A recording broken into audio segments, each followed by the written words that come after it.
have the honor to respectfully invite the Honorable Prime Minister to flag off the Palakkad-Pollachi train service.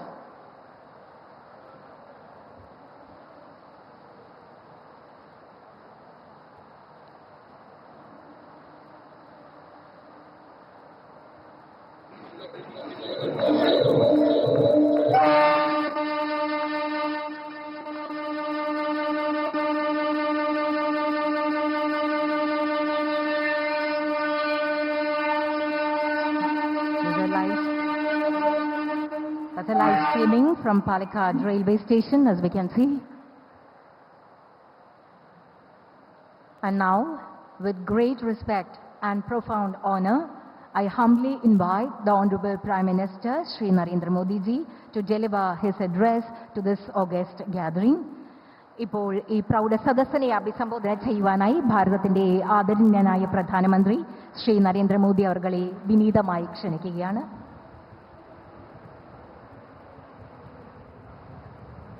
Keralam के राज्यपाल राजेंद्र आर्लेकर जी, केंद्रीय मंत्रिमंडल के मेरे सहयोगी सुरेश गोपी जी, जॉर्ज कुरियन जी, सांसद और विधायकगण, पूर्व केंद्रीय मंत्री राजीव चंद्रशेखर जी, देवी और सज्जनों, कोच्चि आना हमेशा ही बहुत शानदार अनुभव होता है। आज इस वाइब्रेंट कोस्टल सिटी से मुझे केरलम के विकास को और गति देने का अवसर मिला है। थोड़ी देर पहले केरलम के विकास से जुड़े अराउंड 11,000 करोड़ रुपीस के प्रोजेक्ट का शिलान्यास और लोकार्पण हुआ है। मैं केरलम की जनता को इन प्रोजेक्ट्स के लिए बहुत बहुत बधाई देता हूं।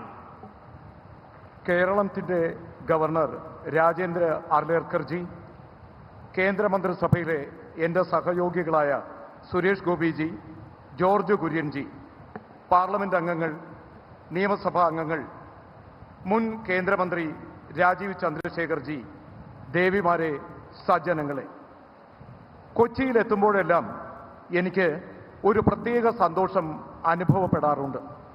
ഇന്നിവിടെ ഊർജ്ജസ്വലമായ ഈ തീരദേശ നഗരത്തിൽ നിന്നുകൊണ്ട് കേരളത്തിന്റെ വികസനത്തിന് വേഗത പകരുന്നതിനുള്ള അവസരം എനിക്ക് ലഭിച്ചു. അല്പനിമിഷം മുമ്പ് കേരളത്തിന്റെ വികസനം സംബന്ധിച്ച് ഏകദേശം 11,000 കോടി രൂപയുടെ പദ്ധതികൾക്ക് ശിലാസ്ഥാപനം നടത്തുന്നതിനും ഉദ്ഘാടനം നടത്തുന്നതിനും കഴിഞ്ഞു. ഞാൻ കേരളത്തിലെ ജനങ്ങൾക്ക് ഈ പദ്ധതികൾക്കായി വളരെയധികം ശുഭാശംസകൾ നേരുകയാണ്.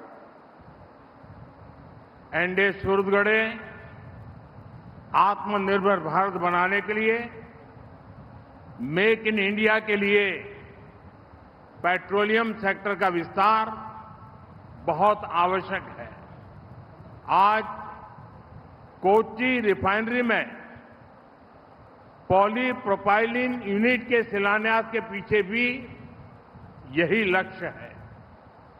इस यूनिट से हर साल अराउंड 4 लाख टन पॉलीप्रोपाइलिन का प्रोडक्शन होगा। आने वाले समय में ये plant packaging, textile, automobile, medical devices, ऐसी अनेक फैक्ट्रीज को सपोर्ट करेगा। എന്റെ സുഹൃത്തുക്കളെ, ആത്മനിർഭര ഭാരത നിർമ്മാണത്തിനായാലും മേക്ക് ഇൻ ഇന്ത്യയ്ക്കായാലും പെട്രോളിയം മേഖലയുടെ വികസനം വളരെ ആവശ്യമാണ്. ഇന്ന് കൊച്ചിൻ റിഫൈനറിയിൽ പോളിപ്രൊപ്പൈലിൻ യൂണിറ്റിന്റെ ശിലാസ്ഥാപനം നടത്തിയതിന്റെ പിന്നിലെയും ലക്ഷ്യം ഇതാണ്. ഈ യൂണിറ്റിൽ നിന്ന് പ്രതിവർഷം ഏകദേശം 4 ലക്ഷം ടൺ പോളിപ്രൊപ്പൈലിൻ ഉത്പാദനം സാധ്യമാകും. വരും സമയങ്ങളിൽ ഈ plant packaging, textile, automobile, medical devices അങ്ങനെ അനേകം വ്യവസായങ്ങൾക്ക് പിന്തുണയേകും. एनडे सुहृदगढ़े भारत आज मैन्युफैक्चरिंग का बहुत बड़ा हब बनता जा रहा है। एआई और सेमीकंडक्टर सेक्टर में भी देश तेजी से प्रगति कर रहा है। ऐसे हर काम के लिए ज्यादा एनर्जी चाहिए, ज्यादा से ज्यादा ग्रीन और क्लीन एनर्जी की आवश्यकता है और भारत सोलर पावर के मामले में दुनिया के टॉप के देशों में से एक बन चुका है। हमारा प्रयास है कि केरलम भी सोलर पावर जनरेशन में और आगे बढ़े।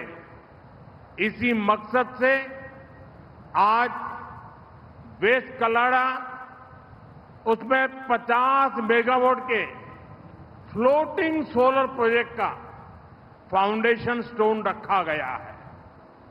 केरलम में तो बहुत बड़ी संख्या में वाटर बॉडीज हैं, इसलिए यहां फ्लोटिंग सोलर पावर क्षेत्र में बहुत പൊട്ടൻഷ്യൽ भी है। എന്റെ സുഹൃത്തുക്കളെ, ഭാരതം ഇന്ന് മാനുഫാക്ചറിംഗ് മേഖലയിൽ ലോകത്തെ ഏറ്റവും വലിയ ഹബ്ബായി മാറുകയാണ്.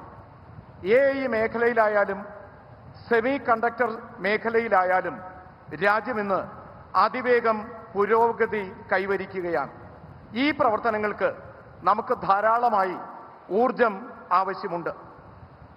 ധാരാളമായി ഗ്രീൻ ക്ലീൻ എനർജി ആവശ്യമാണ്. ഇന്ന് ഭാരതം സൗരോർജ ശക്തിയിൽ ലോകത്തെ ഏറ്റവും പ്രമുഖ രാജ്യങ്ങളിൽ ഒന്നാണ്. നമ്മുടെ പ്രയാസം ഈ പരിശ്രമങ്ങളിലൂടെ കേരളവും സൗരോർജ ഉൽപാദനത്തിൽ മുന്നേറണം എന്നുള്ളതാണ്. ഈ പ്രചോദനം ഉൾക്കൊണ്ടുകൊണ്ടാണ് ഇന്ന് പടിഞ്ഞാറേ കല്ലടയിൽ 50 മെഗാവാട്ടിന്റെ ഫ്ലോട്ടിംഗ് സോളാർ പ്രോജക്റ്റിന് ശിലാന്യാസം നടത്തിയത്. കേരളവും നമുക്കറിയാം ധാരാളം ജലാശയങ്ങൾ നിറഞ്ഞതാണ്. ആയതിനാൽ ഫ്ലോട്ടിംഗ് സോളാർ പവർ മേഖലയിൽ ഇതിലൂടെ അനന്ത സാധ്യതകൾ കൈവരിക്കുന്നു. एनडे सुहृदगढ़े आज दुनिया आधुनिक इंफ्रास्ट्रक्चर पर हो रहे निवेश के लिए भारत की भूरी भूरी प्रशंसा करती है। इस वर्ष जो केंद्र सरकार का बजट आया है उसमें भी इंफ्रास्ट्रक्चर के लिए रिकॉर्ड फंड रखा गया है। इंफ्रास्ट्रक्चर पर हो रहे इस निवेश का बहुत अधिक फायदा केरलम को मिल रहा है। अमृत भारत स्टेशन स्कीम के तहत शोरनूर जंक्शन, कुट्टीपुरम और चंगनासेरी रेलवे स्टेशनों को आधुनिक बनाया गया है। इसके साथ ही शोरनूर नीलांबूर रेल लाइन के एक बड़े सेक्शन का इलेक्ट्रिफिकेशन भी पूरा किया गया है। आज पालक्कड़ पोल्लाची ट्रेन सेवा की शुरुआत भी हुई है। इससे केरलम और तमिलनाडु दोनों राज्यों के लोगों को और अधिक सुविधा होगी। എന്റെ സുഹൃത്തുക്കളെ, ഇന്ന് ലോകം ആധുനിക അടിസ്ഥാന സൗകര്യ നിക്ഷേപത്തിൽ ഭാരതത്തെ പ്രശംസിക്കുകയാണ്. ഈ വർഷം കേന്ദ്ര സർക്കാരിന്റെ ബഡ്ജറ്റ് വന്നു കഴിഞ്ഞു. അതിൽ അടിസ്ഥാന സൗകര്യ വികസന മേഖലയിൽ റെക്കോർഡ് തുകയാണ് ഉൾപ്പെടുത്തിയിട്ടുള്ളത്. അടിസ്ഥാന സൗകര്യ മേഖലയിലെ ഈ നിക്ഷേപം, അതിന്റെ പ്രയോജനം കേരളത്തിനും കൂടുതലായി ലഭിക്കുന്നുണ്ട്. एनडे सुहृदगढ़े आज केरलम के कई महत्वपूर्ण रोड प्रोजेक्ट की भी शुरुआत हुई है। 6 लेन की सड़क बनने से अलीकल पोर्ट की कनेक्टिविटी बेहतर होगी। 6 लेन के कोझिकोड बाईपास से जाम की समस्या कम होगी और इससे ट्रेवल टाइम भी बहुत बच सकेगा। इन सारे प्रोजेक्ट से केरलम के किसानों को लाभ होगा या टूरिज्म और दूसरी इंडस्ट्री को बल मिलेगा? എന്റെ സുഹൃത്തുക്കളെ, ഇന്ന് കേരളത്തിലെ റോഡ് വികസനം സംബന്ധിച്ച നിരവധി പദ്ധതികൾക്കും ശുഭാരംഭം കുറിക്കുകയാണ്. 6 വരി പാതയുടെ നിർമ്മാണത്തിലൂടെ അഴിക്കൽ തുറമുഖത്തിന്റെ കണക്ടിവിറ്റിക്ക് അതിവേഗം വേഗത കൈവരിക്കും. കോഴിക്കോട് ബൈപ്പാസിന്റെ 6 വരി പാത നിർമ്മാണത്തിലൂടെ ഗതാഗത കുരുക്കിന് പരിഹാരം കണ്ടെത്താനാകും. യാത്രാ സമയവും ഗണ്യമായി കുറയും. ഈ പദ്ധതികളെല്ലാം കേരളത്തിലെ കർഷകർക്ക് കൂടുതൽ പ്രയോജനപ്പെടും.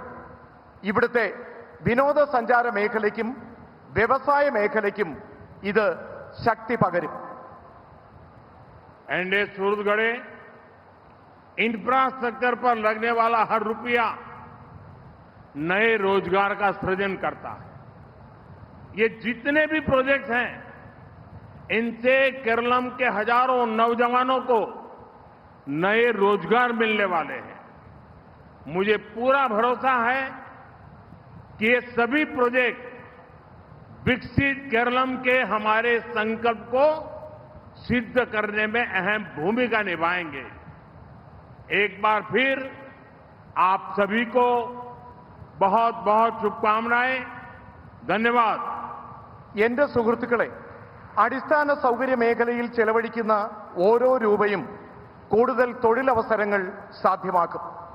ഈ പദ്ധതികളിലൂടെ കേരളത്തിലെ ആയിരക്കണക്കിന് യുവാക്കൾക്ക് പുതിയ തൊഴിലവസരങ്ങൾ ലഭിക്കും. എനിക്ക് വിശ്വാസമുണ്ട്, ഇങ്ങനെ നടപ്പിലാക്കുന്ന പദ്ധതികളിലൂടെ വികസിത കേരളമെന്നുള്ള നമ്മുടെ ദൃഢനിശ്ചയത്തിന്റെ സാക്ഷാത്കാരത്തിന് ഇത് കൂടുതൽ ശക്തി പകരുമെന്ന്. ഒരിക്കൽ കൂടി ഏവർക്കും വളരെയധികം ശുഭാശംസകൾ നേരുന്നു. നന്ദി.